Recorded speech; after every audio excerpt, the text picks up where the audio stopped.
Bienvenido a Conversaciones con Escritores. Hoy vamos a hablar de la historia de la televisión en Estados Unidos. Estoy con un propietario de medios. Usualmente hablamos con escritores que han publicado varios libros. Este señor no solo propietario de medios, él ha trabajado en los medios por años. Se dedicó por años a investigar sobre la historia y la evolución de la televisión en Estados Unidos y hoy nos acompaña Javier Marín. ¿Cómo estás, Javier? Muy bien, muchísimas gracias por invitarme, Rubén. Emigraste a Estados Unidos hace 25 años y has logrado tanto. Háblanos más de ti. Emigré a Estados Unidos en el año 2000 con mi esposa y mis dos hijos pequeñitos, siempre con la pasión de tener una experiencia en los medios de comunicación en Estados Unidos para regresar a mi país. Ese fue mi primer objetivo. Ya te podrás imaginar la historia de Venezuela viniendo de ese país en el año 2000 con las esperanzas de poder regresar pronto como muchos emigrantes. Y en el año 2000 no estaba tan mal como hemos visto la triste evolución y decadencia de Venezuela. Es correcto. Entonces lo primero que hice fue, después de estudiar un posgrado, tratar de buscar trabajo en los medios anglos. Un impulso que definitivamente no tenía ningún chance por mi acento, por mi inglés no era native English speaker. Y me fui entonces, por cierto, cualquier persona que conozcamos hispana que trabaja en los medios de habla inglesa, hay que aplaudirlos porque sabemos, esta es una de las profesiones más, donde existe más discriminación en los Estados Unidos. Cuando no tienes, no eres English native speaker y aparte no tienes un apellido o una ancestría estadounidense. Entonces decidí entrar en los medios hispanos. No como empleado, sino como dueño de negocio, porque ese era siempre mi sueño.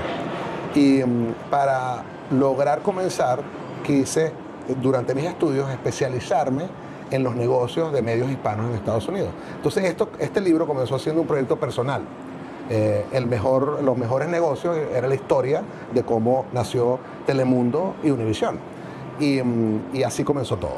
Y la historia fue tan fascinante, lo que iba descubriendo cada momento fue tan fascinante, que a mediados de los 2007, 2009, decidí dictar una clase en la universidad. El negocio estaba un poco tambaleante, empezó la era digital a pegarle a los periódicos, y decidí dictar una clase que se llamaba La historia de los medios latinoamericanos. Fue un pensum, un sílabus que yo mismo creé. Me lo aceptó la Universidad Tufts en Boston y fue muy exitosa. Durante 2 años pasé por la historia del Clarín en Argentina, de Mercurio en Chile, de Globo en Brasil, Caracol en Colombia, Venevisión en Venezuela, Televisa en México y terminé con Univisión y Telemundo en Estados Unidos y fue exitosísimo. La gran mayoría de los estudiantes eran jóvenes estadounidenses que les atraía, primero era electiva, entonces se veía como sencillo. Así que este libro nació tú dictando una clase. Correcto. El germen, porque ¿cuántos años investigaste para este libro? Cerca de 20 años. Cerca de 20 años. Cerca de 20 años, porque esto es una historia que ha ido evolucionando con ups and downs. Claro, vamos a entrar en materia porque el libro es extenso y además está lleno de detalles candentes, cosas que yo no sabía, a pesar de que yo llevo 20 años trabajando en la televisión. Háblanos de cómo comienza la televisión hispana. Brevemente, tienen que leer el libro. ¿Cómo comienza la televisión de habla hispana en Estados Unidos? Sí, por cierto que me olvidó terminar, que dejé de dar clases porque me aburrí, porque había que repetir lo mismo siempre. Claro. Entonces decidí dar clases no era para mí. Bueno, estamos hablando de los años 60, cuando una familia mexicana decide, que ya era dueña de varias estaciones de televisión en México, decide replicar su modelo de negocio en Estados Unidos. Tenían varias cosas en contra. Una, había un solo canal de televisión en español en esa época, en San Antonio, Texas, cuyo fundador era Emilio Nicolás Sr. Y este señor era así como Samuel Morse, ¿no? Él había descubierto la clave Morse, pero no sabía cómo expandirlo, no tenía tampoco los recursos. Esta familia mexicana llega, pero existía una ley que estuvo vigente hasta el 2017, donde accionistas extranjeros no podían ser dueños de más de un 20% de una cadena de televisión. Ellos le dieron la vuelta a la ley. O sea, ahí está la primera, porque en esa época, en los años 60, no existía la televisión de cable, no existía internet. Había nada más 3 cadenas, ABC, NBC y CBS. Ellos reinventaron la 4ª cadena, comprando pequeñas estaciones que llamaban low power y innovaron en la tecnología, siendo la primera televisión privada en Estados Unidos que conectó el contenido a través del satélite, vía satélite. Toda la historia está en el libro. Entonces, ese es el germen de la televisión en español en Estados Unidos. Exactamente. Entonces, yo viví en San Antonio, Texas, por cierto. Bueno, ahí está la Hoy primera. en día esa primera antena está como histórica, al lado del río de San Antonio. Exactamente. Entonces, la manera como la familia mexicana le dio la vuelta a la ley es que ellos tenían un empleado estadounidense, nacido en Boston, que ya se había aculturizado, como decía uno de los fundadores, un gringo mexicanizado. Sí. ¿Okay? Y lo utilizaron como frontman, como testaferro, básicamente. Pero eso les trajo problemas. En el año 76 comienza un litigio donde le intentan quitar el canal porque era extranjero. O sea, se dieron cuenta que era testaferro. ¿El canal en aquella época se llamaba? Spanish International Network. SIN lo conocía la gente. Ya tenía varias estaciones. Hay una historia fascinante que es cuando compran la estación de Miami. Como eran mexicanos, la población de Miami no quería mexicanos porque los mexicanos eran amigos de Fidel Castro, eran aliados de Fidel Castro en la revolución. Y este ciudadano estadounidense dijo, no, yo no soy mexicano, soy gringo. Y por eso le permitieron comprarla, ¿no? Todos los detalles están descritos en el libro. Pero en el año 76 comienzan los litigios que duraron 10 años. Hubo mucho apoyo de Ronald Reagan, y que Dios los bendiga a todos. Quien era el gobernador de California en esa época, que después terminó siendo presidente, que se dio cuenta, realmente Richard Nixon en el año 69 es quien se da cuenta del potencial del mercado hispano y es quien comisiona un comité para que a mí me ponen a todos los que hablan español con una palabra. O sea, cuando nosotros discutimos que si hispanos, latinos, latinex, etcétera, esos son discusiones literarias de la palabra. Pero Richard Nixon fue un invento político. Él agarró y dijo, a todos los hispanos me los ponen con un nombre. Y a todas las personas que hablan español. Y hubo un comité que decidió que la palabra era hispano. Esta familia mexicana, dueña de Spanish International Network, aprovechó que se encapsuló a todo el que hablaba español en un solo mercado. Ahí se crea el mercado hispano. Ahí se hace el voto hispano. Ahí se crea el motor económico. Que hasta hoy son los términos que se usan. Entonces les fue tan bien que en el año 86 fuerzan la venta y le dice el gobierno de Estados Unidos, ese canal tiene que cambiar de dueños a dueños estadounidenses. Porque si no, la FCC le va a cancelar la licencia porque están en contra de la ley, porque tienen más del 20% en manos extranjeras. Y hubo relaciones diplomáticas entre el presidente de México y el presidente de Estados Unidos, Ronald Reagan, para llegar al consenso de, forzar la venta. Y la compra una empresa estadounidense de Missouri que se llama Hallmark Cards, que todavía la conocemos, la de las tarjetas. Y ahí comienza una revolución dentro del canal. La llamaron la desmexicanización del canal. Muchos criticaban en California, lo llamaban la cubanización del canal. Y ahí nace Telemundo también en los años 80. Aunque Telemundo venía de Puerto Rico, ¿no? Era un canal de televisión de Puerto Rico, pero se hace nacional en los años 80. Todos los detalles de cómo nacen las dos marcas al mismo tiempo. Las marcas nacionales, Univisión y Telemundo, nacen al mismo tiempo. Tienes el capítulo 7, es Telemundo y Univisión, Finanzas, Poder y la lucha por la audiencia. Correcto. Se titula ese capítulo. Es fascinante. La historia de los dos canales es fascinante. Y cada uno tiene sus por ejemplo, las primeras alianzas entre compañías norteamericanas e hispanas en un canal de televisión fue Telemundo. Telemundo, el primer noticiero, el segundo noticiero se llamaba Telemundo CNN. María Elvira Salazar fue la primera narradora de noticias. Después vino Cecilia Boloco, ex Miss Universo. Eso fue muy innovador. Daisy Fuentes era la chica del tiempo en un canal en New Jersey y los dueños de Telemundo negocian con MTV International y crean MTV Internacional. O sea, MTV Latino fue después. MTV Internacional eran 1 o 2 horas los fines de semana y Daisy Fuentes fue el talento. Fue maravilloso. Telemundo fue el primer canal que trajo las telenovelas brasileñas, que fueron exitosísimas en Estados Unidos y para Brasil. Tienes un capítulo, es que vamos por parte. Estábamos en la historia de la televisión.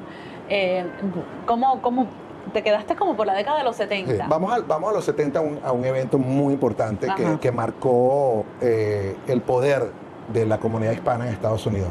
Era la guerra de Vietnam. Hubo una marcha en contra de la guerra de Vietnam por parte de los afroamericanos y los hispanos juntos. ¿Okay? 1970 específicamente. En esa guerra, en esa marcha en contra de la guerra de Vietnam, asesinan al coordinador del noticiero de Spanish International Network, un policía. ¿Okay? El LA Times, todos los detalles lo ves ahí, narra en portada qué fue lo que sucedió. Hubo una presión por parte del gobernador de California, Ronald Reagan, a los dueños de la televisión mexicana para que bajaran el volumen de ese asesinato. ¿Okay? Es la primera vez que un gobernante en Estados Unidos se da cuenta quién convocó a esta marcha. Sí. Cómo ellos consideraron que tenían todo controlado con ABC, CBS y NBC, y no se dieron cuenta que había un periódico hispano y un canal de televisión hispano que habían logrado convocar a la comunidad hispana. Ahí se demuestra el primer reflejo del poder hispano a través de un canal de televisión. Y por eso es que yo pienso, no lo hablo como opinión en mi libro, porque esto es un libro de historia con fact-check, ¿no? Pero yo, en mi opinión personal, es que ahí es donde se dan cuenta los Estados Unidos de que necesitan tener mayor control en lo que está sucediendo en todos los canales. Y en 1986 exigen a los accionistas que vendan la compañía, la compra Hallmark Cards. El año que revolucionó las noticias en televisión. Esa es otra historia interesantísima, porque el centro de esa historia es que los dueños mexicanos deciden pasar al director de noticias de México a Miami. Y hubo una revolución en el staff del noticiero. Todos renunciaron. Todos. O sea, la mesa de redacción de México. Por eso es cuando yo veo a los jóvenes hoy en día con lo que está sucediendo, con tanta presión y tanta presión con que no se hable español, tanta presión con nuestra familia, etc. En esa época hubo un activismo dentro del canal y todos renunciaron. Todos. Se quedó la mesa de redacción vacía. Para poder escribir este libro, Javier, tú entrevistaste a personas que estaban trabajando ahí dentro del canal cuando esto pasó. Todo tipo de personal. Ejecutivos, pilotos, asistentes ejecutivos, talentos, algunos talentos, porque la gran mayoría de los talentos han contado sus propias historias. Sí, muchísimas conversaciones. Inclusive, en algún momento lo quise publicar antes, pero prometí no publicarlo hasta que fallecieran. Algunos personajes. Oh, wow. Personas que fueron parte. Sí, que me pidieron que no lo contara hasta ahí.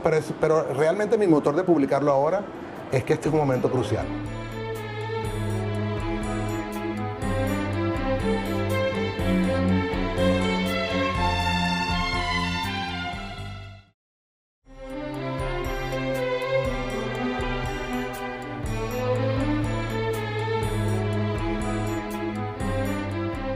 Lo que estamos viviendo en este momento, yo veo a los jóvenes con tanta ansiedad por lo que se está viviendo en el tema de inmigración, lo que se está viviendo en el tema del contenido, la diseminación, la desinformación, que hay que estudiar la historia. Si logramos estudiar la historia y logramos entender la resiliencia de tantos personajes, cómo lograron pasar esos obstáculos, nos vamos a reinventar. Porque la mayor fortaleza que tenemos hoy en día es que somos 62.1 millones de hispanos en Estados Unidos. En aquella época eran 3.5 y lo lograron. En los 90 éramos 20 y se logró. Wow. Antes eran televisión abierta, después llegó la televisión de cable y todo el mundo pensaba que era el fin del mundo. Después llegó la televisión vía satélite, el modelo de negocio va a cambiar y van a acabar con nosotros. Y ahí estamos todavía. Estoy segura que esta es la pregunta obligatoria que te han hecho. Hablas de toda la historia de la televisión, pero ¿y de aquí adelante cómo seguimos? Ahora que han hecho estudios que las personas se informan más viendo sus celulares, por internet, con todos estos cambios. Su libro habla de la historia de la televisión. Usted que ha hecho un análisis desde que empezó la televisión hispana en los 60 hasta la actualidad, ¿cómo ve, habiendo analizado lo que ha pasado en el pasado, cómo seguimos de aquí en adelante? No podemos negar que hay una incertidumbre y por eso es importante conocer la historia. Por lo menos personalmente yo no firmo ningún contrato que sea a más de un año. ¿Por qué? Porque la tecnología está cambiante. Entonces, lo que hay es que estar al día con lo que está sucediendo y trabajar la ansiedad. Porque uno con ansiedad no funciona. Eso es lo que te puedo decir del futuro. Claro. Disculpa si no es lo El que... futuro, no, es lo que usted opina después de haber analizado y estudiado lo que ha pasado en la televisión por años. Hay que buscar las historias de por qué ellos lograron, o sea, la televisión vía satélite se logra porque el presidente del Spanish International Network está harto del monopolio de la transmisión vía satélite en manos del gobierno y crea un activismo en el Congreso que dice privaticen la transmisión vía satélite. Cuando se logra la privatización, ese señor fue el primer individuo que financia un cohete que se lanza al espacio con su propio satélite, que lo llamó Simón Bolívar, por cierto. Oh, wow, ¿Okay? no sabía. Sí, desde la Guayana Francesa. Una estación, porque la NASA no aceptó, pero la Agencia Espacial Europea sí le aceptó el lanzarlo. Ese fue el primer satélite. Si no hubiera sido por eso, que fue la misma persona que René Anselmo se llama, la misma persona que hizo la huelga de hambre, hizo una huelga de hambre en las Torres Gemelas, porque las antenas de transmisores de las televisoras estaban siendo mudadas del Empire State a las Torres Gemelas. ¿Okay? Y el gobierno subsidió la mudanza y se lo subsidió a la EBC, a la NBC y a la CBS y a Spanish International Network. No. Este señor hizo una huelga de hambre, era millonario e hizo una huelga de hambre. Y entonces aceptaron, por su lucha aceptaron. Ese mismo señor fue el que lanzó el cohete. Lo que entiendo en otras palabras es que los medios van a seguir. Lo que pasa es que la información va a llegar de otra manera, viendo como lo que ha sido la historia de la televisión hispana en Estados Unidos. Como ha sido de Blockbuster a Netflix, como ha sido de la televisión abierta a la televisión vía satélite. Exactamente. Pero porque al final somos seres humanos y conectamos unos con otros y con las historias. Y esto me lleva al capítulo que me encantó de su libro, el capítulo 10, el negocio de las telenovelas. ¿Qué estudio usted hizo? Yo aprendí muchísimo. No sabía que algunas de las escritoras de las telenovelas eran cubanas, que emigraron a Brasil. La raíz de la telenovela. Quiero leer textualmente. Aquí Javier Marín, en su libro En Vivo desde América, nos cuenta que una profesora de la Universidad de Georgia, Carolina Alzuru, especializada en el género de las telenovelas, dijo que las primeras fueron creadas en Cuba. No sabía que las primeras telenovelas fueron creadas en Cuba. Y sigue usted escribiendo. Desde allí las escritoras emigraron, como hizo Gloria Magadán, que se apostó en Brasil, o Delia Fiallo, quien viajó a Venezuela, o Inés Rodena, quien primero llegó a Venezuela y después causó un gran impacto en México. Exactamente. La raíz de la telenovela fue que las primeras telenovelas fueron creadas por autoras cubanas y muchas de estas autoras y autores emigraron. Y entre ellos mismos se pusieron de acuerdo. Tú vas a Venezuela, tú vas a Brasil, tú vas a México. Y la historia de Inés Rodena fue maravillosa. Pero ¿por qué la gente conoce a Delia Fiallo, conoce a la que se fue a Brasil y no a Rodena? Lo aprendí en su libro. Es verdad que yo no sabía. Un manejo legal por parte de los dueños del canal de apropiarse de los derechos del contenido. Lo cuenta en este libro. Y cambia, por ejemplo, Chispita. Chispita era una novela argentina que la adaptación en México la cambiaron a Chispita, simplemente por cambiarle algunos. Entonces no ponían el nombre de la autora, sino decía adaptado por. Y bueno, para ustedes contar, este libro, si se llega a transformar en una película o una serie, tiene que tener una telenovela en cada capítulo. Porque cada periodo tiene la telenovela del siglo. Yo intenté listarla. Increíble que conseguí profesoras especializadas en telenovelas. Conseguí una en Berlín. Hay una profesora en Berlín, que no recuerdo el nombre, pero está en el libro, que vive en Berlín, es alemana y es especializada en telenovelas venezolanas. El negocio de la telenovela. Yo creo que nadie había contado lo que conté y cuánto costaba una telenovela.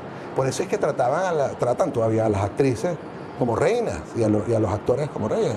El dinero que producen a las cadenas es impresionante, porque es un producto que se paga por sí solo en el país por donde se transmite y después la exportación de esos productos es todavía más dinero de ingresos. Increíble. Y ahora lo que estoy viendo, yendo más allá, hoy en día, lo que yo nunca había visto, las telenovelas turcas. Yo crecí viendo telenovelas brasileñas y después cuando llegué aquí a Estados Unidos veía novelas venezolanas. Sí. Pero ahora estamos viendo novelas turcas, que entonces uno aprende de otras culturas. Sí, lo que entendí a través de un experto con el que hablé es que las telenovelas turcas se vuelve otra vez al tema rosa. No hay crítica social, no hay crítica política, no hay crítica al racismo. Entonces son como más aceptadas por este nuevo mundo de la politically correct, ¿no? Pero hoy en día yo creo que vienen nuevas producciones locales. Por ejemplo, Telemundo fue la primera estación de televisión en Estados Unidos que le dio pie a la producción en Miami. La primera telenovela producida en Miami fue transmitida por Telemundo. Que se produjeron muchas telenovelas aquí. Eso fue muy histórico. Me encanta. En Vivo desde América, ¿cree usted también, yo leyendo su libro pensé que se debe estudiar en las clases de periodismo? Uy, eso definitivamente. Es muy importante. ¿Sabe de alguna escuela de periodismo que ya lo esté poniendo en uso? Lo esté enseñando? Hay que animarlos, hay que animarlos. Y una, traigo, tú tienes la de español y yo tengo la de inglés. Sí, claro. Es muy raro que exista la edición de un libro como este simultáneamente en los dos idiomas. Estoy que darle las gracias al Grupo Planeta, sí, que me apoyó en ese proyecto. Está en inglés y en español. Sí, yo lo escribí originalmente en español y la traducción está hecha por Ezra Fit, una traducción fenomenal, fenomenal. Me encantó leerlo en inglés. Y es muy importante que la gente joven, los estudiantes de periodismo, aquí nada más hay una escuela de periodismo bilingüe en Nueva York, y hay una escuela que se está fundando de periodismo bilingüe en Texas. Aquí en Miami está bien una maestría de periodismo en FIU. Donde las principales cátedras es en inglés. Entonces hay que animarlos a que se instruyan con la historia de nuestros... porque son universidades aquí en Florida donde el 30% son estudiantes hispanos. ¿Okay? Si el estudiante hispano se logra convencer que ser bilingüe es un superpoder y lo logra canalizar a través del periodismo, no te digo cuál es el futuro de nuestra profesión, que es tan vital para la democracia en este momento. No.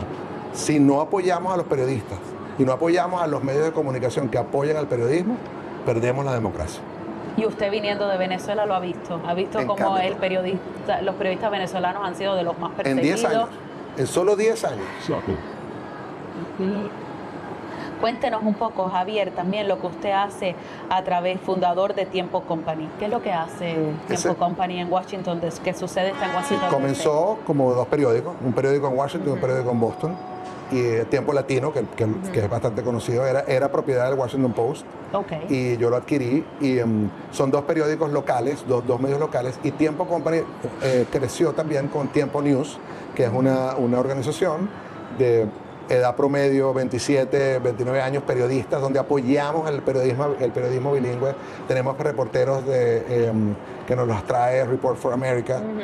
Se los recomiendo, tiempo.news. Ahí pueden ver lo que hemos construido. Ya yo no estoy en el día a día. En el día a día está mi segunda generación. Pero usted es el fundador. Y propietario, sí. Fundador y propietario. ¿Con cuál mensaje nos quiere despedir? ¿Cuál mensaje quiere dejar claro en Vivo desde América? En que la ansiedad disminuye conociendo la historia. Si nos quedamos en estos tiempos y nada más nos preocupamos por qué puede pasar en el futuro, vamos a sufrir de mucha ansiedad. Y creo que hay una medicina que es estudiar de la historia. Este libro está más vigente que nunca. Una de las razones, respondiendo a tu primera pregunta, una de las razones por qué estoy publicando esto ahora es porque el momento es crucial. Si no aprendemos bien de cómo se luchó para llegar a donde estamos, va a ser muy difícil, va a tomarnos más tiempo. Vamos a llegar, pero va a tomarnos más tiempo. En cambio, aprendiendo de los errores y las victorias del pasado, podemos ser más optimistas. Claro que sí. Creo que si entendí parte de su mensaje también es, aunque cambien los medios, lo que debemos seguir es haciéndolo. Mire usted, fundó medios aquí en Estados Unidos, buscó su forma, y la educación también nos salva, porque usted tuvo una preparación. Hay que inculcarle a los jóvenes educarnos, porque mi papá decía, la educación es lo que nadie te puede quitar. Muy bien. Y los periodistas también tienen que entender la razón del negocio. El periodismo, que es nuestra búsqueda de la verdad, y ahora también tenemos que entender cómo se hace sostenible y no sufrir, aprenderlo, educarse. Las escuelas de periodismo tienen que dictar clases de cómo es el negocio, cómo funciona un estado de ganancias y pérdidas y cómo funciona un balance general. Muy importante. A disfrutar. En Vivo desde América, Javier Marín, gracias por ilustrarnos, gracias por enseñarnos. A ti, Marlene. Y a leerlo. Y estoy segura que muy pronto también se estará enseñando en escuelas, en universidades, porque es toda la historia, y uno no puede saber hacia dónde va si no analiza de dónde venimos. Exactamente, muy bien dicho. Esto fue Conversaciones con Escritores. Yo soy Arlene Amaro. Nos vemos a la próxima.